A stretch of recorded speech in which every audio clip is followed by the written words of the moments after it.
네, 노래는 들어봤는데 아마 음식 솜씨는 다음 주일날 여러분 맛을 보게 될 겁니다. 네, 감사합니다. 욥기 30장 1절 보십시다.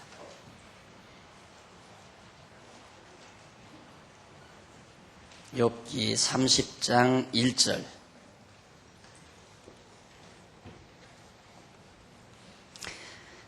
그러나 이제는 나보다 젊은 자들이 나를 기롱하는구나.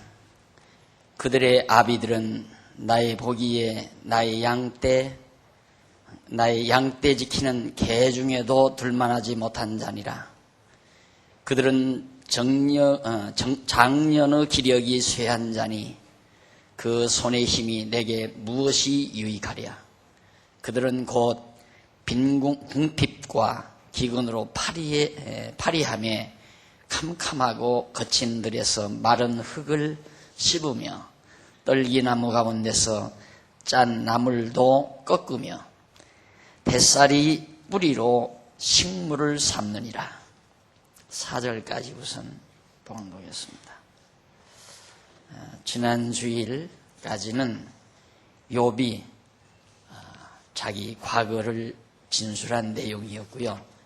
그 전에는 지혜, 욥이 알고 있는 지혜란 뭔가, 그 지혜론에 대해서 진술하는 말씀을 살펴봤습니다. 그리고 그 이전에는 신관을 살펴봤고요. 욥이 가지고 있는 신관, 그리고 지혜론, 지혜관이죠. 그리고 자기 과거. 그 다음에 오늘은 자기가 당하는 고난에 대해서 진술하는 내용입니다. 욥은 이 고난을 당하면서 어떤 생각을 하고 있었는가? 아마 우리들의 실생활에서도 많이 적용되는 중요한 내용이라고 생각합니다. 사람이란 언제 알아볼 수 있느냐면 극한적으로 어려울 때 알아볼 수 있고요. 또 아주 극도로 부유하거나 영화로울 때 알아볼 수 있습니다. 어리석고 미련한 자는 극도로 형통하거나 부유하고 영화로울 때 오만방자해집니다. 그리고 미련하고 어리석은 자는 극도로 고통을 당할 때 치졸해지고 아주 정말 형편없이 자기 자신을 자학하고 절망하는 미련한 자이죠. 욥은 과연 극과 극을 달립니다. 아주 동방에서 최고로 큰 거부라고 볼 수 있죠. 동방에서 큰 자라 하는 말은 큰 거부일 뿐만 아니라 태도가 강한 그런 자였다라는 의미로 우리가 받을 수 있습니다. 그렇게 영화롭고 형통한 그가 아주 극단적인 절망 가운데 아주 가장 고통스러운 장면까지 낮아집니다. 이미 말씀드린 바 있지만은 욥의 이러한 삶의 모습은 그리스도의 높아지심과 낮아지시고 높아지시는 근본 하나님의 본체시였으나 낮고 천한 인간 땅 위에 죄의 형체를 입으시고 오셔서 낮아지셔서 십자가에 못 박혀 죽으신 다음 음부까지 내려가셨다가 다시 3일 만에 부활하셔서 영광의 보좌로 승천하시는 그리스도의 모습을 모형적으로 보여주는 것이 욥의 형통함과 고난, 그리고 다시 갑절의 복을 받는 욥의 삶의 모습이라는 것을 이미 서두에서 제가 말씀드린 바 있습니다. 과연 지금 욥은 가장 절망적인 고난 상태에서 어떻게 그것을 요리하고 그 고난을 어떻게 접근하면서 해석하고 살아가는가, 그의 모습을 한번 여기서 살펴볼 수 있습니다. 자기가 그렇게 말할 수 없이 고통을 과거에 정말 큰 거부로서 영화롭게 그렇게 살다가 결국 자기는 정말 어렵게 됐는데, 그렇게 어렵게 된 이제는 그 말이죠. 그러나 이제는 과거에 내가 엄청난 큰 거부였고 큰 세도가 있는 자였지만 그러나 1절 그러나 이제는 지금 이 상태는 어떤 자인가? 나보다 젊은 자들이 나를 기롱하는구나. 나보다 젊은 자란 말은 여기서 좋게 번역해서 젊은 자입니다. 나보다 별 볼 일 없는 사람들, 어린 자들, 그런 자들이 도리어 나를 기롱한다. 과거에 자기가 큰 거부였고 정말 힘이 쓸 때에는 그런 감히 자기 앞에 와서 말 한마디 못하던 그런 형편없는 초라한 자들이 자기를 지금 와서 지금 놀리고 있다며, 놀리고 있다. 그러면 그들은 누구냐면 자기를 그렇게 놀리고 있는, 기롱하는 그런 자들은 그들의 아버지가 과거에 그 사람들의 아버지가 자기 보기에 나의 양떼 지키는 개 중에도 둘만하지 못한 자다. 양머리 개 있죠? 양머리 귀 턱 덮치는. 지금 자기를 놀리고 있는 저 형편없는 인간들은 과거 내가 영화로웠을 때 내 그 엄청난 양무리들을 모는데 그 양무리를 모는 개들, 그 개 가운데도 둘만하지 못한 그런 형편없는 자들의 자식들이다 이 말이죠. 그 기롱하는 자의 부모들이 그런 형편없는 자이다. 그러니까 얼마나 지금 욥이 형편없이 지금 절망 가운데 고난의 극단의 길에서 고통을 당하고 있는가를 잘 묘사해주고 있는 거죠. 이런 장면을 보면 마치 영광의 보좌를 저버리시고 이 땅에 오셔서 십자가에 못 박혀 죽으시기 직전 형편없는 자들이 예수님에게 침을 받고 침을 뱉고 뺨을 때리고 예수님을 기롱하고 야 네가 하나님의 아들이거든 한번 십자가에서 내려와 봐라. 밑에서 감히 예수님 살아생전에는 하나님으로 계실 때는 또 말할 것도 없고 살아생전에는 예수님 앞에 와서 말 한마디 못하던 그런 별 볼 일 없는 인간들이 예수님이 십자가에 매달려서 피 흘려 죽으시는 운명을 기다리는 그 모습 앞에서 야 내가 신의 아들이냐? 내가 이스라엘의 왕이냐? 한번 그러면 내가 거기서 내려와 봐라. 이러면서 기롱하고 놀리는 그런 모습을 연상케 하는. 내가 이번에 우리 연구원, 신앙연구원들 모여서 연구활동을 하는데 마지막 밤 제가 잠시 시간을 내서 염탐을 좀 했습니다. 그랬더니 고기회를 놓칠세라 막 날들어 나와서 한마디 해주십시오. 난리를 치더라고요. 그래서 제가 그런 말을 했습니다. 영원한 지혜는 하나님 영원하신 뜻을 정하시고 섭리해 가시는 여호와 하나님을 경외하는 것이 영원한 지혜지만은 이 세상적인 지혜는 적어도 이 세상적인 지혜는 모든 사건이나 사람을 볼 때 입체적으로 바라보는 것이 지혜로운 바로 시각이다라는 말을 해줬습니다. 사람도 입체적으로 봐야 돼요.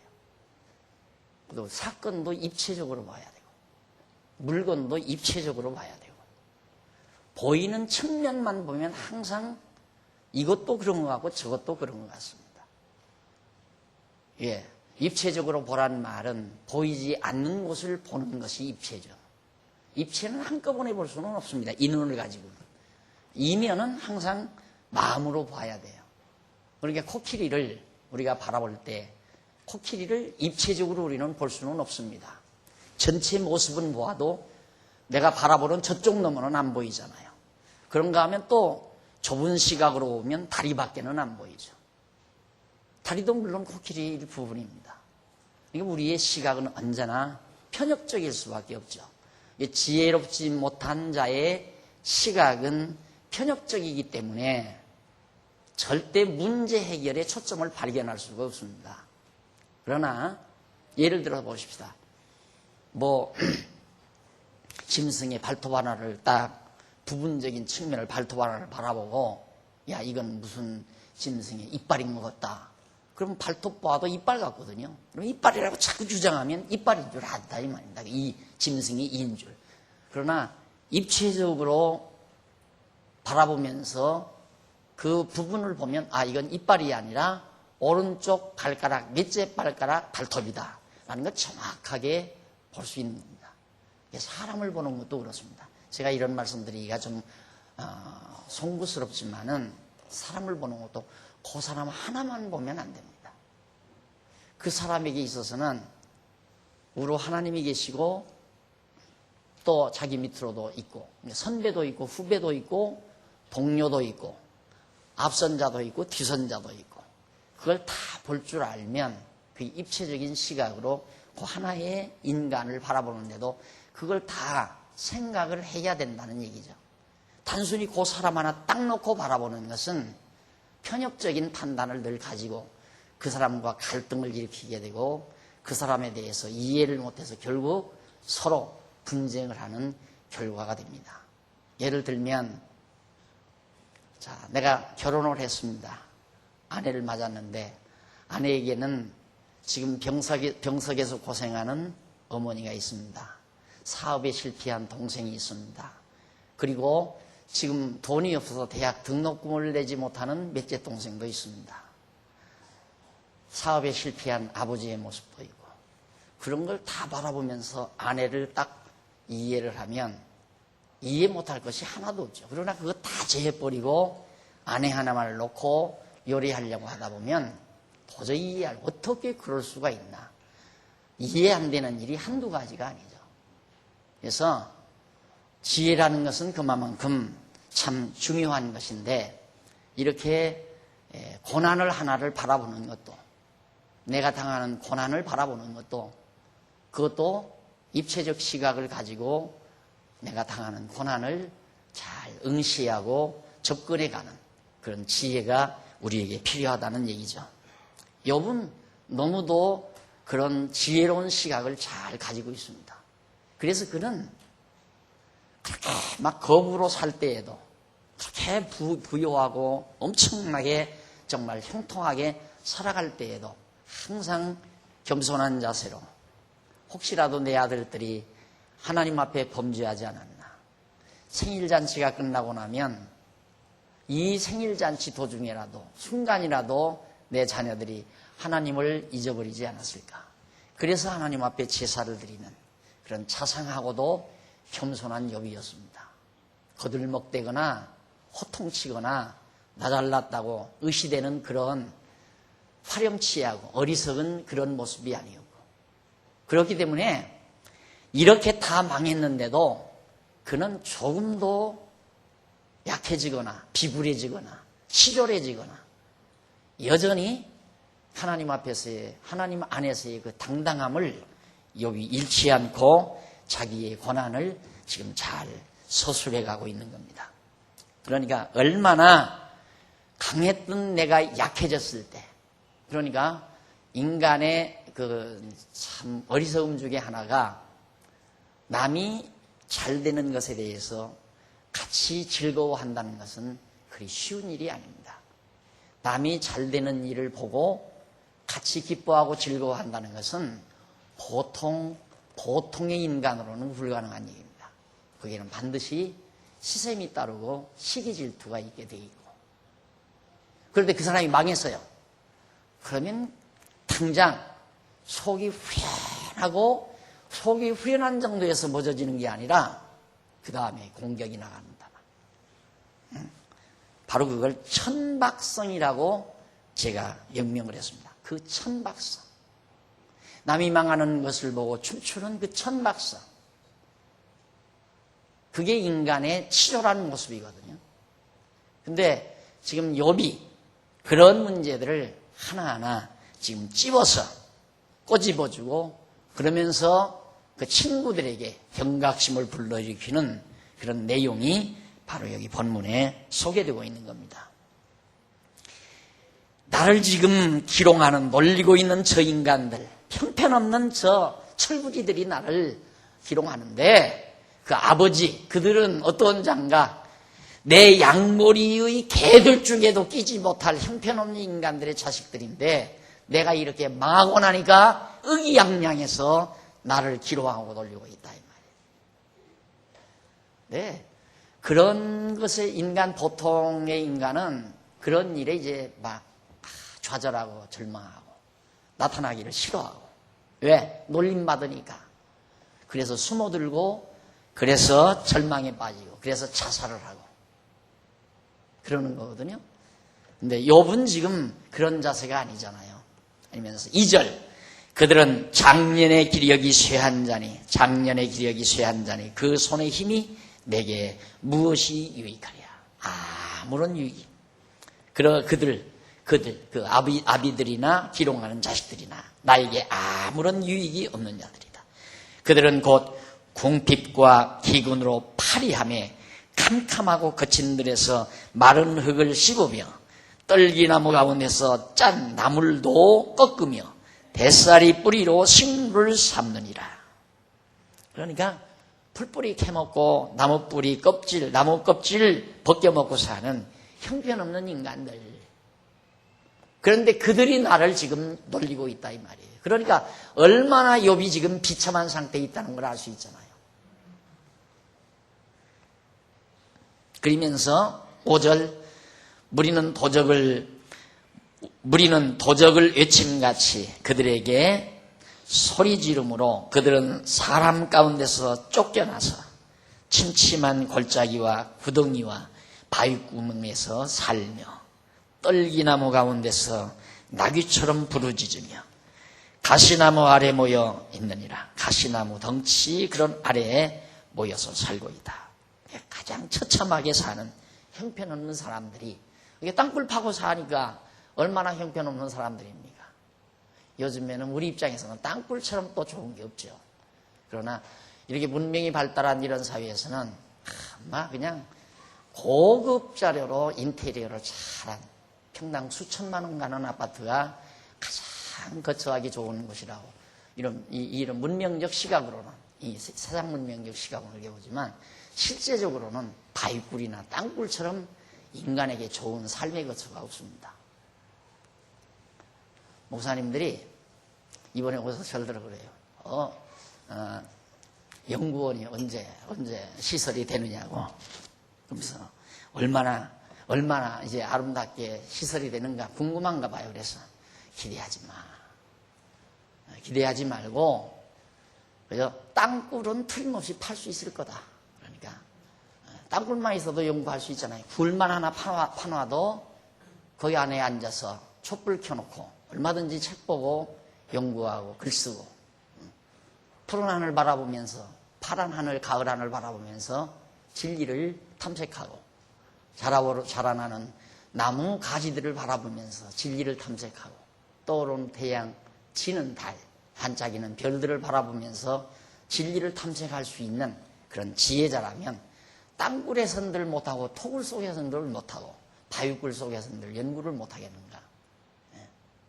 네, 욥이 지금 하는 말은 자기 비난하고 욕하는 그런 자들이 그 부유하고 여유로운 화려한 삶을 사는 입장에서는 형편없는 자들이 지금 자기를 기롱하고 놀리고 있다. 그래서 떨기나무 가운데서 나귀처럼 부르짖으며 가시나무 아래 모여 있느니라. 짐승처럼 그렇게 살고 있다.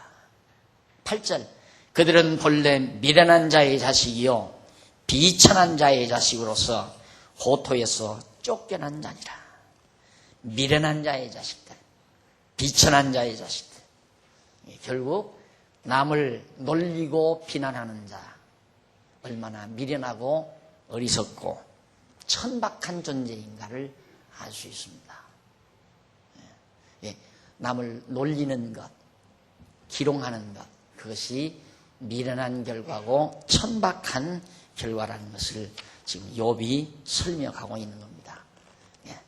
그러면서 30장 9절로 15절에서 욥이 비루한 자들로부터 당하는 천대에 대해서 이제 얘기를 해요. 내가 얼마나 그런 천박하고 비루한 인간들로부터 어떠한 천대를 내가 받고 있는가.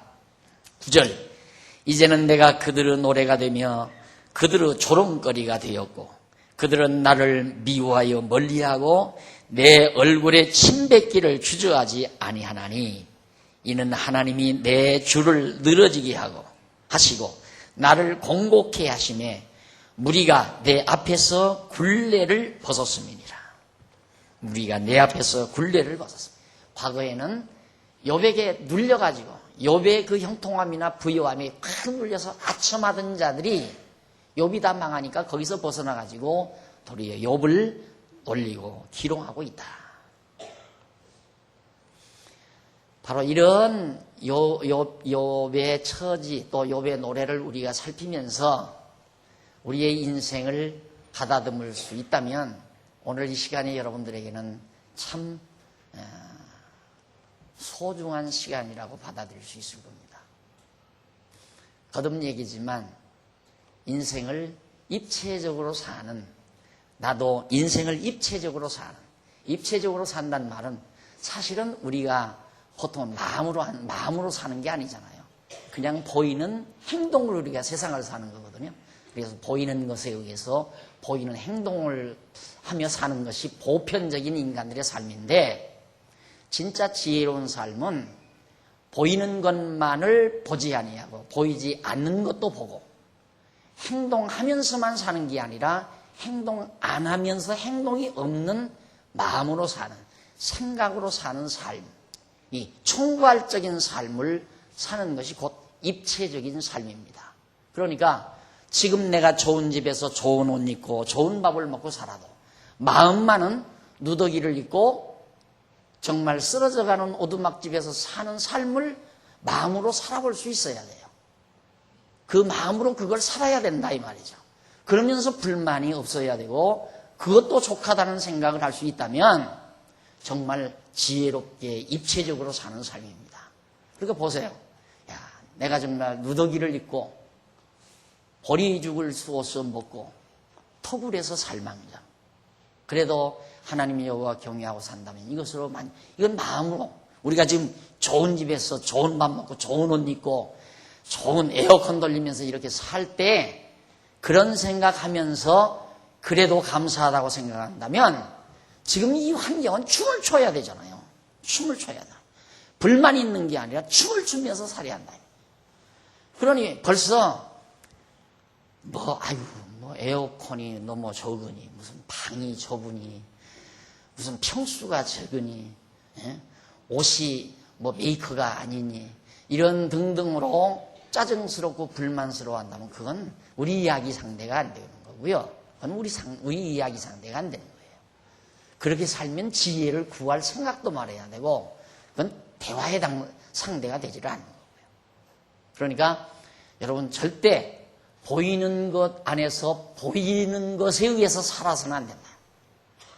보이는 것을 이루고 보이는 것을 보여주고 보이는 것을 누리려고만 산다면 입체적인 삶이 아니에요. 그렇다고 안 보이는 것만을 위해서 산다고 해서 입체적인 삶도 아니고 다 살아야 한다 이 말이 다. 보이는 것도 살면서 보이지 않는 것도 사는 삶. 그것이 보이는 것과 보이지 않는 한계를 넘나들며 사는, 우리가 시간 세계에 살면서도 영원 세계에서 사는, 지금 우리는 실제 우리를 영원을 누리는, 영원한 것을 감각하며 사는 것이 둔탁해져 있잖아요. 왜? 시간적이고 형상적인 게 너무 강렬하기 때문에. 시간적이고 형상적이고 형태적인 것, 시공형의 공간적인 것이 너무 강하기 때문에. 아파트 20평짜리나 40평짜리나 그거 아니에요. 안 그래요? 대한민국 땅 이거나 소비에트 연방 중국 대륙이나 따지고 보면 우주 공간에 비하면 별로 크고 넓은 건 아니다 이 말이에요. 그런데 우리는 어디에 사로잡혀 있느냐면 내 친구 아무개는 35평짜리고 나는 25평짜리다. 그것 때문에 기가 꺾이고 사는 거예요. 그러니까 그 공간 개념에 사로잡혀서 사니까 만족이 있을 수가 없죠.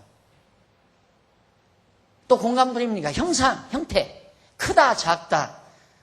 내 친구 아무개가 낀 다이아 반지는 다이아가 콩알만 한데 내가 낀 것은 좁쌀알 만하다. 그것 때문에 스트레스 받고 산다 이 말이에요. 우리 인간이.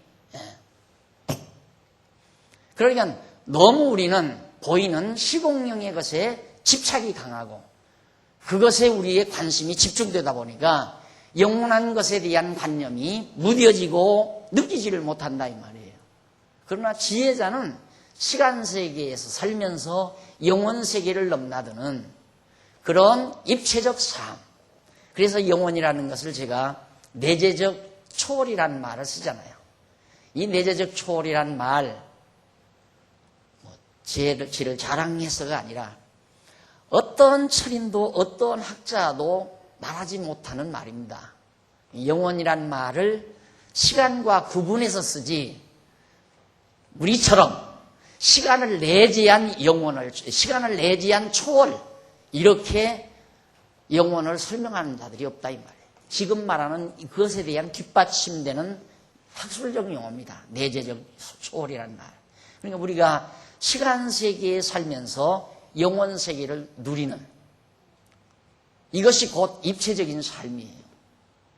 그래야 당당함이 나오는 거예요. 그래야 욥처럼 어떤 경우도 기껏 끼지 아니하고 돈 많고 형통하고 돌아갈 때 오만방자하면서 나 잘났다 그러고 사는 게 아니고 그럴 때도 하나님 앞에서 겸손하게 혹시라도 순간이라도 내가 이 하나님을 잊어버렸나 싶어서 자녀들을 위해서 꼬박꼬박 하나님 앞에 속죄 제사를 드렸던 그 하나님 앞에서의 겸손한 욥의 자세는 이렇게 형편없이 자기 약물이 모리의 개들 중에도 낄 수 없는 천박한 인간들이 조롱하고 기롱을 해도 기껏 끼지 아니하고 당당하게 하나님 앞에서 견뎌내는 이 놀라운 욥의 신앙적 인격이야말로 정말 지혜로운 입체적 삶의 모습을 갖춘 인간이라고 그렇게 평가할 수가 있는 겁니다.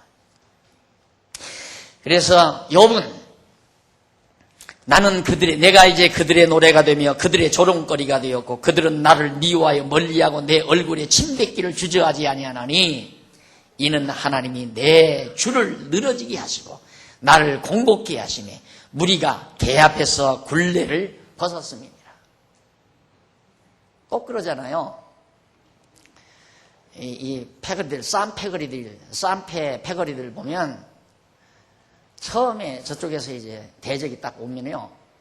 비열한 자들을 자꾸 뒤로 물러섭니다. 뒤로 물러섰다가 그 다음 이제 막 주먹이 한 번씩 해서 넘겨들으면 쓰러진 다음에는 그때는 막 앞으로 뛰어나와서 막 벅적벅적하면서 지가 난리를 치면서 그러니까 비굴한 인간이 상대가 약했으면 당돌한 척한다 이 말이에요.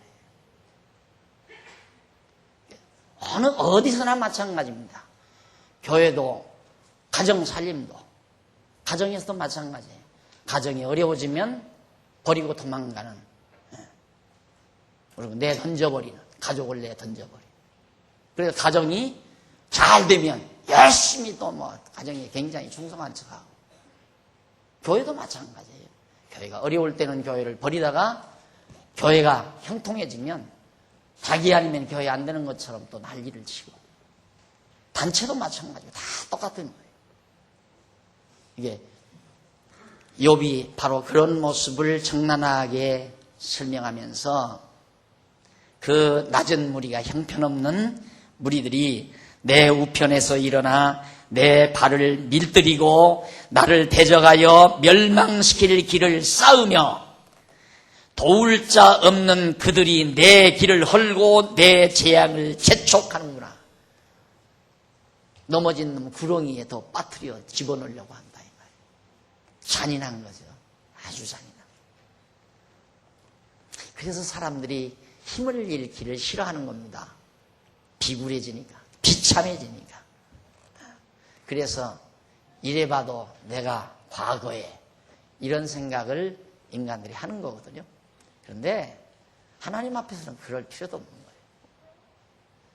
여러분, 사람이 왜 비굴해지느냐면 그냥 정신토록 죽는 날까지 계속 자기가 권좌를 누리고 영화를 누리고 존경을 받고 대접을 받고 인기를 얻고 그렇게 살려니까 사람이 비굴해지는 거예요. 그래서 거기서 조금만 멀어져 가면 견디지를 못하고요. 그래서 이 야망이 강한 사람일수록 쉽게 거꾸러져 버립니다. 다 거꾸러져 버려요. 그건 입체적인 사고를 못해서 그래요. 당연한 거 아니에요, 세상은. 내가 쓸모없게 되고 힘없게 되고 내가 병들면 다 주변이 나를 버릴 것이다. 그렇게 버림을 바라도 하나님은 나를 버리지 않는다. 이 생각을 하고 살아야 한다 이 말이에요. 그럼 주변에서 사람들이 나를 버려도 당연히 버리는 거 아니에요? 어제 지난번에도 우리 목사님들에게도 거듭 얘기했지만 절대 목회하면서 교인을 필요로 하지 말아라. 교인을 당신들이 필요로 삼지 말아라 이 말이에요. 목사님들이 목회를 못하는 이유가 목회자가 가장 범하기 쉬운 이유가 교인들을 필요로 한다 이 말이에요. 그러면 그런 건 누구도 좋아할 사람 없어요. 바보들은 이용을 당하죠. 바보들은. 그러나 눈 뜨고 제대로 앞을 바라보면서 사는 사람은 이용당할 사람 아무도 없어요. 이용당하는 건 어쩌다가 한두 번이지. 내가 늘 그러잖아요. 병아리 새끼도 한두 번은 속아요. 그냥 병아리가 이쁘니까 모래도 모이도 없으면서 그냥 모이 주워가지고 구구 하면 저기서 이제 쫓아와서 먹을 거 있나 보니까 없어요. 그래서 가버리잖아요. 그 다음에 또 해보세요. 또 하면 그냥 당장 빨리 안 와요. 몇 번 이러다가 와요. 그 다음에 세 번째는 안 와요. 병아리 새끼도 안 와요. 교인들 이용해 먹고 교인들이 모이기를 좀 이건 과격한 얘기지만 교인들의 도움을 받으려고 목회를 한다면 그 한두 번 왔지 그게 두 번 다시 오겠느냐 이 말입니다. 안 오지. 거듭 얘기지만 목회자는 필요한 자, 성도들에게 필요한 자가 되라. 그리고 필요 없다고 할 때는 가차없이 물러나 주는 것이 그것이 올바른 지도자지. 자꾸 떠듬거리고 틀리 덜썩덜썩하고 덜컥하고 그런데 죽어도 강단 지키려고 한다면 웃기는 얘기죠. 이제 거듭 말씀드린 입체적인 시각, 내가 많은 사람에게 쓸모없이 되질 때에도 살아야 돼요. 그때도 지금은 공간, 시간과 공간과 형상이 그때가 아니니까 보이는 것으로는 살 수가 없지만 마음은 살 수 있지 않느냐 말이에요. 마음으로. 보이지 않는 마음으로는 그렇게 살 수 있다 이 말이에요. 모든 성도들에게 쓸모없이 되졌을 때의 용기가 있을 수 있잖아요. 또 있을 수 있는 게 아니라 있게 되는 거고요. 저라고 해서 인간인데 병 안 들겠어요? 마지막 이제 기운 떨어지고 병들게 되면 귀찮은 존재죠. 가족이 있기도 귀찮은 존재고. 그럼 귀찮은 존재 됐을 때를 지금은 살아야 한다 이 말이에요. 마음으로. 그렇게 살면 서령 버림을 받더라도 절망하거나 좌절하거나 그러지 않는다 이 말입니다. 이것이 지혜로운 삶이라는 거. 지금 성도님들이 목사님 해줄 때처럼 숨질 때까지 그렇게 해주기를 바라고 살면 그게 미련한 인간이죠. 어리석고 미련한 인간. 나만이 아니라 모두 여러분 그렇게 살아요. 자녀들에게도 마찬가지. 부모가 자녀들에게도 항상 그렇게 늘 보이지 않는 삶을 마음으로 사는 그런 삶을 살아보는 것이 지혜로운 삶의 모습임을 기억하셔야 될 겁니다. 그러면서 도울 자 없는 그들이 내 길을 헐고 자기 욥이 가는 길을 다 헐어버리고 내 재앙을 재촉하는구나. 성을 크게 파괴하고 그 파괴한 가운데로 몰려들어오는 것 같이 그들이 내게 달려드니 이지야 마. 욥이 쓰러지니까 와 하고 몰려와서 저거 마저 죽여버리자 하고 달려든다 이 말. 놀람이 내게 임하는구나.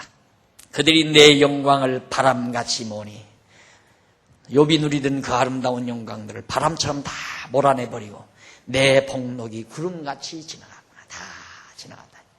영광도 복록도 다 바람과 구름처럼 다 사라져버렸다. 누가? 그들이 다 그렇게 몰아냈다 이 말이에요. 자, 이쯤 되면 우리는 그냥 죽어버리지 그렇게 생각하잖아요. 야, 이쯤 되면 어떻게 살까? 감히 말도 못하지요. 이런 말 어떻게 말도 말할 기운도 없고 완전히 절망해버리죠.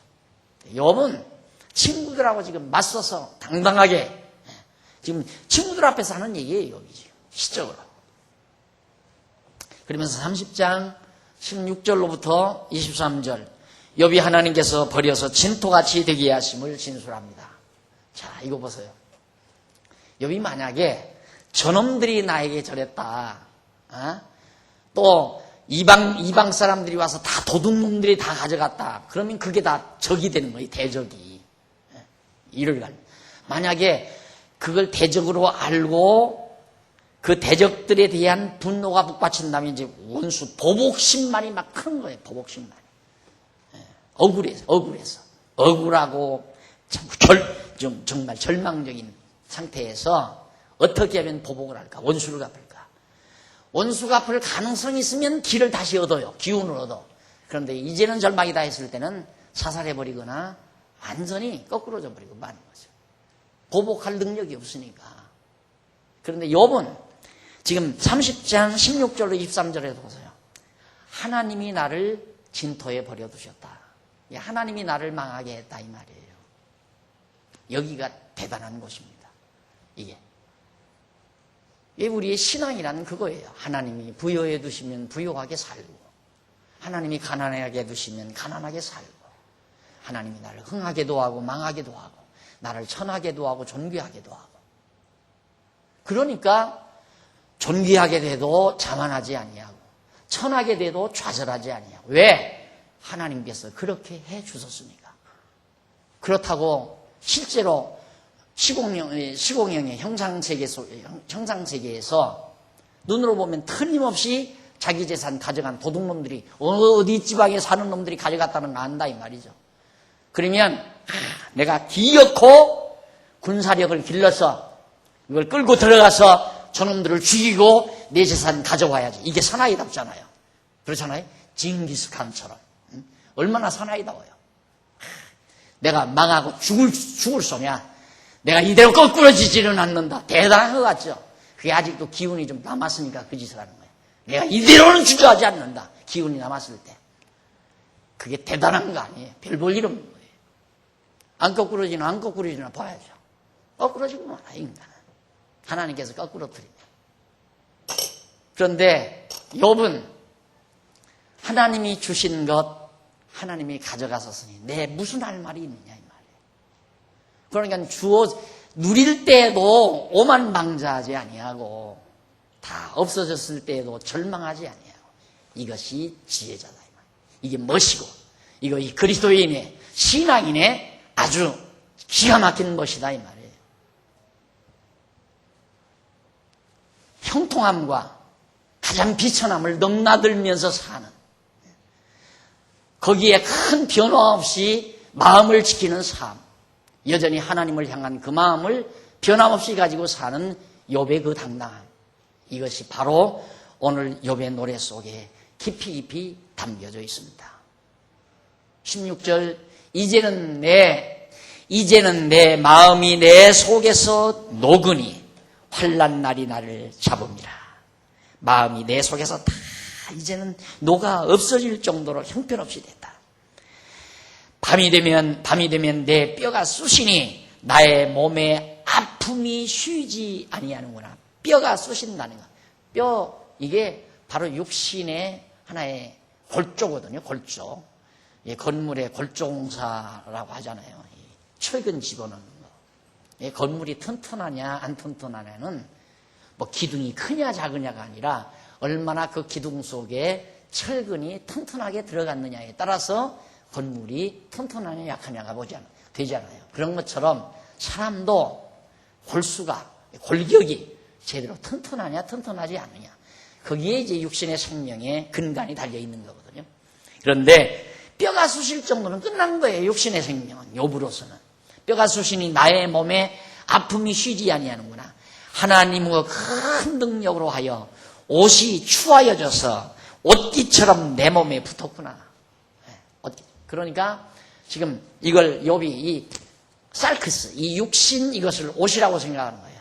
이게 다 헌대처럼 낡아지고 헌 옷처럼 다 헤어졌어. 그냥 뼈에가 찰싹찰싹 붙어있다.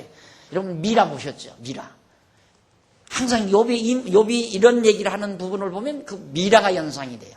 다 육신, 그 살크스가, 몸이, 육체가 전부 헌대로 낡아져가지고 다 패리하게, 다 정말 다 사가 들어간 뼈 위에 겨우 붙어 있는 정도.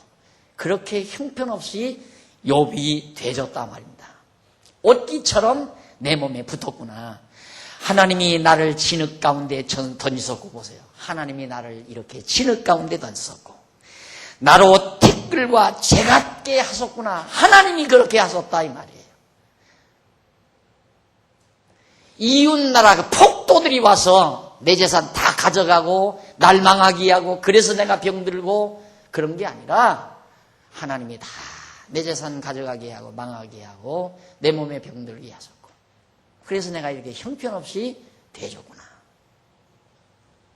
하나님이 나를 지름 가운데 던지셨고 나로 티끌과 재같이 하셨구나. 20절, 내가 주께 부르짖으오니, 내가 주께 부르짖으오나 주께서 대답지 아니하오시며 아니하시오며 내가 섰사오나 주께서 굽어보시기만 하시나이다. 바로 이런 장면은 예수님께서 아버지여 아버지여 어찌하여 나를 버리시나이까, 십자가에 매달리셔서 마지막 외마디를 지르시던 주님의 음성을 연상케 합니다. 그러니까 하나님께서 그 시간 버린 거죠. 버림받은 거예요. 십자가에 매달리도록 다 버려버리잖아요. 다 매달. 그게 절망 상태가 아니에요. 그래 내가 항상 그러잖아요. 이 세상 모든 하나님의 섭리는 이게 시공세계니까, 공간세계니까 이게 있어요. 가작 바닥 이상, 이게 더 이상은 없는 거예요. 여기 내려오면 올라가거나 여기 올라붙으면 반드시 내려오거나, 이게 다 모든 이 시공세계의 모든 이치는 그래요. 올라갔다 내려갔다가, 망했다가 흥했다가, 건강했다가 병들었다가, 잘났다가 못났다가, 영화로웠다가 천하게 됐다가. 이걸 알면 어떻게 여기 있다가 오면 이게 미련하니까 아주 형통하고 영화로울 때 자기밖에는 세상에 없어. 자기가 제일 잘났고 자기가 제일 똑똑하고 위대하고 그리고 모든 사람은 형편없고, 그래서 오만방자하게 되고 오만을 떠는 거거든요. 이런 하나님의 경륜을 하나님께서 형통하게 하셨다가 곤곡해 하셨다가 형통하게 하셨다가 경곡해 하셨다가, 왜? 그렇게 함으로 여호와 하나님 경외하기를 배우게 하려는 거거든요. 여호와 하나님 경외하기를 배우게 하려고. 예수님도 낮고 천한 이 세상에 오게 하셨다가 그 다음 부활해서 영광스러운 자리에서 세상에 오셨다가 여기서 가장 천하게 십자가에 못 박혀 죽어서 다시 부활승천하여 하나님 보좌 우편에 앉히시는 이런 섭리도 여호와 하나님 경외케 하시려는 하나님의 계시 섭리란 말이죠. 그러니까 오늘 우리의 삶 속에서도 하나님이 그렇게 섭리하는 거예요. 그러니까 늘 지혜자는 내가 몸도 건강하고 모든 삶도 형통하면 마음으로 곤고할 때를 사시라 이 말이에요. 곤고할 때를 살면 오만하지 않아요. 오만방지하지 않다 이 말입니다. 여기서 더 하지 않는다. 더 한없는 욕심, 욕망 이거 안 한다 이 말이에요. 어느 경우에 있든 이 경지에 있더라도 항상 여기를 마음으로 사시라 이 말이에요. 입체적으로 사시라 이 말이에요. 삶을. 이게 바울이 그래. 바울이 바로 그 말하잖아요. 부요에 처할 줄도 알고 가난에 처할 줄도 알고. 부자로 살지 말란 말이 아니에요. 잘 먹고 잘 입고 좋은 집에서 살지 말란 말이 아니에요. 그렇게 살면서 그렇게만 살지 말고 시공세계에서는 그렇게 살더라도 마음만은 공곡해 살아라 이 말이에요. 그러면 사는 현실은 너무 춤추는 거죠. 춤추는 거. 아니 지금 이 형통한 날 우리가 살면서 가장 곤고한 상태를 마음으로 산다면, 이거에서 감사하고 이거에서 기쁨이 있다면 이건 춤춘다 이 말이에요. 팔짝팔짝 뛰고 춤추고 살아야 될 거 아니에요. 그럼 우리가 뭐 때문에 짜증이에요? 불만이 뭐 있어요? 모든 삶의 감사가, 그리고 평강이, 기쁨이. 욥처럼 이래도 하나님께서, 저래도 하나님께서, 망하게 하신 것도 하나님께서 나를 이렇게 정말 천한 곳에 내버리시고, 그리고는 바라만 보신다 이 말이에요. 이렇게 도와주지는 않고 하나님. 지금 욥이 그 말 아니에요? 주께서 굽어보시기만 하시나이다. 이렇게 굽어 내려다보시기만 하지 붙잡아주지 않습니다. 21절. 주께서 돌이켜 내게 잔혹히 행하시고, 잔혹히 하시고, 완력으로 나를 핍박하오시며. 핍박은 지금 친구들이 와서 핍박하는데 하나님이 핍박한다 이 말이에요. 그러니까 친구들이나 아까 말했던 그 천한 젊은이들, 이런 것들은 하나님께서 욥을 핍박하기 위한 도구로 사용하는 거예요. 이게 굉장한 시각입니다. 여러분, 예를 들어서 나를 누가 이용해서 나를 사기쳐가지고 망하게 했다. 보편적으로 지혜가 없으면 그 사람이 죽어야 대상입니다. 저놈을 내가 그냥 소리 안 나는 총 없을까? 안 그러면 자다가도 막 화가 올라가지고 벅에 가서, 내가 늘 그래요. 벅에 가서 칼 갖다가 그냥 벅 갈고 싶은 생각. 그래야 불이 풀릴 거거든요. 그런데 여러분, 지혜가 있으면 불쌍한 자죠.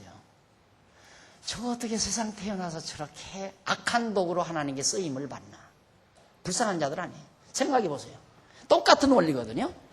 예수님 십자가에 못 박혀 죽으실 때 여기다 못 박은 놈, 손에다가 못 박은 놈, 이렇게 예수님 매달리는데 손에다 못 박고 발에다 못 박고 옆구리 창지른 놈, 그 놈이 원수 갚을 놈이요, 불쌍하고 측은한 놈이요, 참 불쌍하고 가련한 놈 아니에요. 어떻게 하필이면 너는 태어날 뿐만 아니라 창세전부터 그렇게 악역으로 쓰임받으려고 너는 그렇게 선택받았느냐. 참 불쌍하고 가련한 놈이다. 하나님께서 악인도 악한 날에 적당하게 하셨다고 그랬잖아요. 악인도 악한 날에, 이런 날에, 악한 날에 적당하게 쓰시려고 하나님의 사람을 악한 날에 적당하게 망하게 하려고 태어나서 돈 떼먹고 도망가는 놈, 주모의 대상이 아니라 불쌍하고 측은한 인간이다 이 말이에요. 돈은 하나님께서 또 가져다 주면 생기는 거예요. 그래서 생각이 달라져요. 미움과 증오가 폭발하는 게 아니라 불쌍하고 가련하게 생각되는 인간. 너는 어쩌다가 그렇게 악역배우로 세상에 태어나느냐. 가련하고 불쌍하다. 그러면서 하나님이 나를, 내가 돈 1,000만 원을 떼어서 망했다, 1,000만 원을 뗐다, 하나님이 돈을 떼게 하셨나이다. 이렇게 노래할 수 있어야 한다 이 말이에요. 하나님이 나에게 주신 돈 하나님이 떼게 하셨나이다. 안무개인 놈이 떼먹고 도망갔습니다가 아니라 하나님이 나를 망하게 하셨나이다. 이것이 바로 지혜로운 시각, 입체적 시각이란 말입니다. 자, 이렇게 해서 욥은 나를 바람 위에 들어 얹어 불려가게 하시며 태풍 중에 소멸케 하시나이다. 21절 다시, 주께서 돌이켜 내게 잔혹히 행하시고 완려고 나를 핍박하시오며 나를 바람 위에 들어 얹어 불려가게 하시며 다 태풍 중에 소멸케 하시나니. 미국 중부를 쓸어가던 태풍, 역사상 엄청난 거라. 그것이 앞으로 점점 더 커진다고 그러잖아요. 잘난 척하고 살 존재가 아니잖아요. 인간, 하나님 앞에서 잘난 척하면 안 돼요. 하나님이 바람만 한번 쓸어가면 다 잔해 덩어리가 돼버리고 말잖아요.